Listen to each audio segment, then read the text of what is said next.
Ko'pchilik o'ylaydi, mevani ko'p olsa kalibri juda ham mayda bo'lib qoladi deydi. Bugun sizlar bilan bitta kalibrovkasini ham o'lchab ko'ramiz. Qani, ketdik.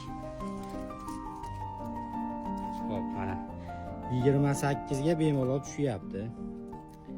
29 ga ham bemalol tushyapti. Mana 30 kalibrovkaga ham bemalol tushyapti, xudo xolasa.